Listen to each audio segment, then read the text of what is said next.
Zina merupakan dosa yang sangat besar dan keji. Apalagi perbuatan ini dilakukan oleh orang yang sudah berumah tangga, punya suami atau istri. Dan zina ini tentunya sangat menyakitkan bagi siapa saja yang dikhianati. Bahkan hukum sudah menentukan siapapun yang berzina, apalagi sudah punya suami ataupun istri, maka hukumnya dirajam sampai mati. Betapa pedihnya hukuman zina ini. Untuk itu, tidak bisa dianggap enteng dosa zina tersebut. Dan seandainya pelaku zina tersebut saat ini bebas, tidak dirajam karena negara tidak menerapkan hukum rajam di negara ini. Tapi jangan salah, pelaku zina apakah bisa terbebas dari azab Allah? Tentu tidak. Semua perilaku manusia di muka bumi ini tidak lepas dari pengawasan Allah Subhanahu wa taala. Sahabat beriman, mungkin kita sering menyaksikan akibat dosa zina, seseorang bisa bangkrut usahanya, hutang sulit terbayar, usaha selalu gagal, berdoa terus-terusan tetapi tidak diijabah, jatuh bangun, terus jatuh dan jatuh lagi. Bahkan tidak sedikit akibat dari dosa zina tersebut sampai menurun ke anak cucu dan keturunan seterusnya.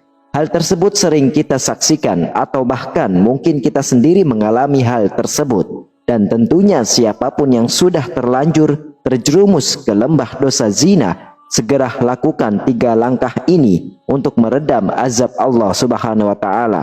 Jangan ditunggu-tunggu, segera lakukan mumpung umur kita masih ada dan kita masih bisa bernafas dengan normal. Dan kita harus ingat, kita punya keturunan, yaitu anak cucu dan seterusnya. Mari kita wariskan amal kebaikan untuk mereka, supaya mereka bisa menjadi anak yang soleh dan soleha, tidak terjerumus ke dalam dosa zina. Sahabat beriman, inilah 3 langkah untuk meredam azab zina. Namun alangkah baiknya para sahabat beriman untuk menyimak terus video ini sampai akhir, agar sahabat bisa mendapatkan informasi yang utuh, supaya tidak gagal faham dan menjadi penambahnya ilmu dan pengetahuan. Yang pertama adalah menangis dan bertaubat kepada Allah dengan sungguh-sungguh.